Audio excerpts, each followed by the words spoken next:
MPSC previous year question series आहे. दररोज आपण अशाच पद्धतीने एमपीएससीचे प्रश्न घेत असतो. आजचा आपला प्रश्न आहे मुघलकालीन न्यायव्यवस्थेतील शिक्षा आणि शिक्षेचे स्वरूप यावर आधारित प्रश्न आहे. प्रश्न विचारलाय राज्यसेवा पूर्व परीक्षा आहे 2025 ची. त्यामध्ये हा प्रश्न विचारलेला आहे. तर मग जोड्या पाहू. स्तंभ अ आणि स्तंभ ब अशा पद्धतीने इथे जोड्या दिलेल्या आहेत.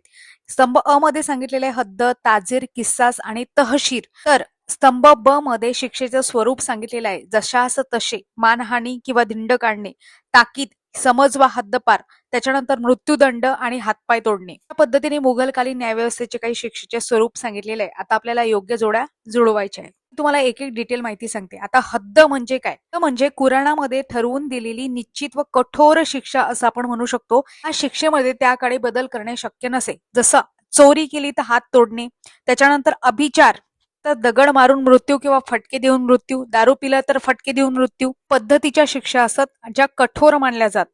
याची योग्य जोडी लागते हद्द. या शिक्षेची जोडी मृत्यूदंड आणि हातपाय तोडणे याच्याशी लागते. नंतर शिक्षेचा प्रकार सांगितलेला आहे इथे ताजीर. ताजीर म्हणजे काय होते? ज्या गुन्ह्यांसाठी इस्लामी कायद्यामध्ये ठराविक शिक्षा नाही त्या गुन्ह्यांसाठी न्यायाधीश काझी म्हणजे न्यायाधीश म्हणजे त्यावेळेस काझी असायचे, ते आपल्या विवेकाने देत जे काही शिक्षा देत असत ती शिक्षा म्हणजे ताजीर. म्हणून याची जोडी कशाशी लागणार आहे? तर ताकीद किंवा समज वा हद्दपार याच्याशी लागणार आहे. त्याच्यानंतर किस्सास आहे. याची जोडी कशाशी लागणार आहे? किस्सास म्हणजे काय असते की जशास तसं, डोळ्यास डोळा, जीवाला जीव आपण म्हणू शकतो. ही शिक्षा प्रतिशोधात्मक स्वरूपाची होती.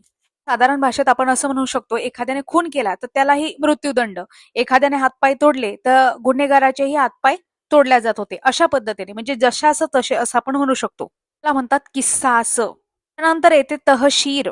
तहशीर ही शिक्षा आहे गुन्हेगाराला लोकांसमोर अपमानित करून शिक्षा देणे, म्हणजेच मानहानी करणे, त्याची धिंड काढणे अशा पद्धतीने. आपण बघतो आपल्या प्रश्नाचं योग्य उत्तर काय होईल. 4, 3, 1, 2 अशा पद्धतीने हा प्रश्न आपण अनालिसिस केला. रोज आपण अशाच पद्धतीने प्रश्न घेत असतो. ही पूर्ण सिरीज आहे ती तुम्ही पाहू शकता. अधिक माहितीसाठी स्पर्धा विश्व ऑफिशियल टेलिग्राम नोटिफिकेशनसाठी पीडीएफ जाहिराती वगैरे याच्यासाठी जॉईन करू शकता. आवडल्यास लाईक, शेअर आणि सबस्क्राईब करायला विसरू नका. भेटूया अशाच नवनवीन व्हिडिओसह पुढील भागामध्ये.